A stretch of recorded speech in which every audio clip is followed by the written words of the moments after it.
Unit 68. Mass Media in English. 2. Radio and Television. Advertising in English-speaking cultures, linguistic and semiological aspects. In 1938, millions of Americans tuned into their radios for what they thought was just another evening broadcast. Instead, they heard breathless reports of Martians landing in New Jersey. Panic spread. Some packed their bags. Others fled their homes. What they didn't know was that they were listening to a fictional drama, Orson Welles' adaptation of the War of the Worlds. Fast forward to today, the average person is exposed to between 6,000 and 10,000 advertisements every single day, often without realizing it. What changed? Not the power of media, but its speed, reach, and intimacy.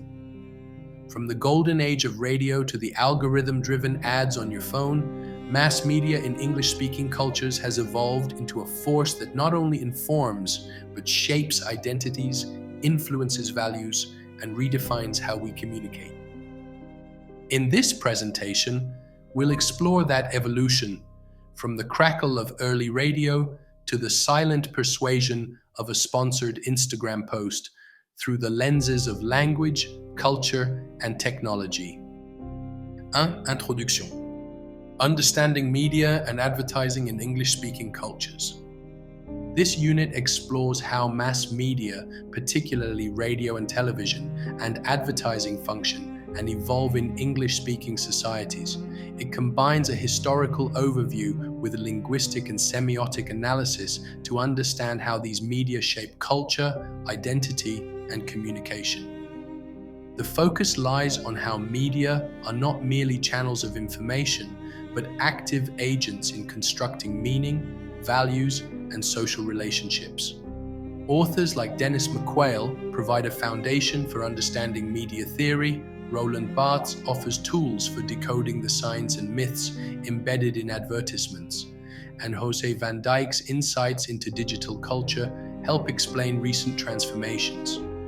Ultimately, the unit addresses how media and advertising have adapted to new technologies and ethical concerns while continuing to influence the way English is used and perceived. 2. The mass media in English, radio and television. Mass media, functions and evolution. Mass media play a central role in shaping societies. They inform public opinion, create shared cultural experiences, and influence political discourse. In English-speaking contexts, the development of radio and television reflects a dual tension between public service and commercial enterprise. For instance, the UK has traditionally prioritized public broadcasting with a focus on education and cultural enrichment, while the US has followed a market-driven model where content is shaped by advertising and consumer preferences. Over time, technological advances, such as the shift from analog to digital, the introduction of cable and satellite, and now streaming, have led to a fragmentation of audiences. Today's media landscape is defined by digital convergence, where distinctions between formats blur and users access content across multiple devices and platforms. 3. Historical background on radio. The rise of radio as mass communication. Radio began as a tool for maritime and military communication, but it quickly transformed into a mass medium during the early 20th century. Its ability to transmit voice and music in real time gave rise to new forms of entertainment and public discourse. During World War II, radio played a crucial role in mobilizing public sentiment, delivering news, and broadcasting propaganda. After the war, it adapted to peacetime needs by focusing on music, talk shows, and news, eventually shaping the structure of modern broadcasting. By the 1950s, radio had established itself as both a cultural companion and a commercial vehicle, supported largely by advertising revenue. Its legacy continues today through digital radio and podcasting. For radio in the United Kingdom, UK Radio, Public Service and National Identity, the British Broadcasting Corporation, BBC, established in 1922, exemplifies the public service model of radio.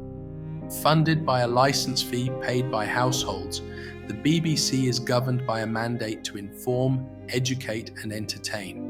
Its programming is guided by high editorial standards and cultural responsibility. The BBC has been instrumental in promoting national identity and linguistic unity across the UK's diverse regions. It has also embraced innovation through DAB, digital audio broadcasting, online streaming, and mobile applications, maintaining its relevance in a digital era. This model stands in contrast to purely commercial broadcasting systems and remains a benchmark in media ethics and quality. 5. Radio in the United States. U.S. radio commercial foundations. In the United States, radio developed as a private enterprise from the outset. Major networks like NBC and CBS were funded through advertising, which heavily influenced programming content and structure. The Federal Communications Commission, FCC, regulated frequencies and content to some extent, but market forces largely determined what reached the airwaves. American radio became deeply entwined with consumer culture, using music, jingles, and talk radio to engage audiences and sell products. Over time, this commercial model produced a diverse range of formats, including news, sport, and opinion-led content. Today, US radio continues this tradition, supplemented by a booming podcast industry. 6. Radio in other English-speaking countries. Hybrid models in Australia, Canada, New Zealand. Other English-speaking countries developed hybrid radio systems combining public service ideals with commercial funding. In Australia, the Australian Broadcasting Corporation, ABC, mirrors the UK's public service ethos. Canada's CBC faces unique challenges in preserving cultural autonomy from US influence, often reinforced through content quotas and state support. New Zealand's RNZ offers similar services with a commitment to diversity and public interest. In each case, commercial broadcasting has grown alongside these public networks, creating a dynamic media ecosystem. Despite increasing market pressures, these nations maintain a tradition of publicly funded radio as a counterbalance to commercial imperatives. 7. Historical background on television. Television, from public trust to digital disruption. Television revolutionized media by adding images to sound, creating a more immersive experience. In its early days, TV followed the radio model, with the UK favoring public service and the US embracing commercial entertainment. Technological milestones such as the advent of color TV, satellite broadcasting, cable networks, and eventually streaming services have expanded both content and accessibility. Television has profoundly shaped political life, popular culture, and advertising practices. Events such as political debates, royal weddings, and live sporting events became global spectacles. However, today's digital disruption challenges traditional TV as audiences migrate to on-demand interactive formats. 8. Television in the UK. UK TV, a legacy of public service. British television has long been associated with the BBC's commitment to public service. The BBC began regular broadcasts in 1936 and has since maintained a leading role in UK media. The arrival of commercial channels, ITV in the 1950s, Channel 4 in the 1980s, and Channel 5 in the 1990s, introduced competition but retained regulatory oversight. Platforms like Freeview and BBC iPlayer have expanded access to quality content, preserving editorial standards. The funding model, through household license fees, allows the BBC to operate independently of commercial interests, though it also faces growing scrutiny in the era of subscription-based services and global streaming platforms. 9. Television in the US. US TV entertainment and consumer culture. Television in the United States has always been intertwined with consumerism. Funded through advertising, early television developed around genres that attracted broad audiences: sitcoms, game shows, and variety programs. The 1950s and 60s marked the golden age of television, a time when mass audiences tuned in together. The rise of cable networks in the 1980s diversified programming and allowed for more niche content. Deregulation policies further encouraged media consolidation and profit-driven programming. Today, US television blends traditional broadcast, cable, and streaming content, often targeting audiences through sophisticated data analytics and segmented marketing strategies. 10 streaming platforms. Streaming, global on-demand data-driven. Streaming platforms like Netflix, Amazon Prime Video, and Disney Plus have transformed how people consume media. Unlike traditional TV schedules, streaming is on-demand, global in reach, and personalized through algorithms. These platforms create original content to differentiate themselves and encourage binge watching, which has changed storytelling techniques and viewer habits. Some services now include ads in lower-tier subscriptions, combining the logic of free-to-air TV with digital precision. Streaming has also blurred national boundaries in media consumption, raising questions about cultural homogenization and platform monopolies. 11. Internet television. Internet TV and free ad-supported platforms. Internet TV refers to television content delivered over the internet outside traditional cable or broadcast channels. One important model is FAST, free ad-supported streaming television, which includes platforms like Pluto TV and Tubi. These services offer themed channels and scheduled content streams, but do so for free, relying on advertising for revenue. What makes FAST distinctive is its hybrid nature. It merges the convenience and flexibility of digital media with the familiarity of linear programming. This format appeals especially to users who are budget-conscious, mobile, or disenchanted with paid subscriptions. For advertisers, it presents a precise, data-rich environment to deliver targeted ads in real time. 12. Advertising in English-speaking cultures. Advertising as cultural and linguistic practice. Advertising is more than a tool for selling products. It constructs identities, shapes values, and embeds itself into everyday language and culture. In English-speaking societies, advertising reflects and reinforces cultural narratives, often using language and visuals to create desire, belonging, and lifestyle aspirations. From a linguistic standpoint, ads are carefully crafted messages designed to persuade. Semiotic analysis reveals how visual signs, metaphors, and intertextuality are used to make products symbolically rich and emotionally resonant. In the digital age, native advertising and influencer content blur the lines between marketing and genuine expression, making it more critical than ever to decode how meaning is manufactured. 13. Semiological aspects. The semiotics of advertising. Roland Barthes' theory of semiotics is especially useful for analyzing advertisements.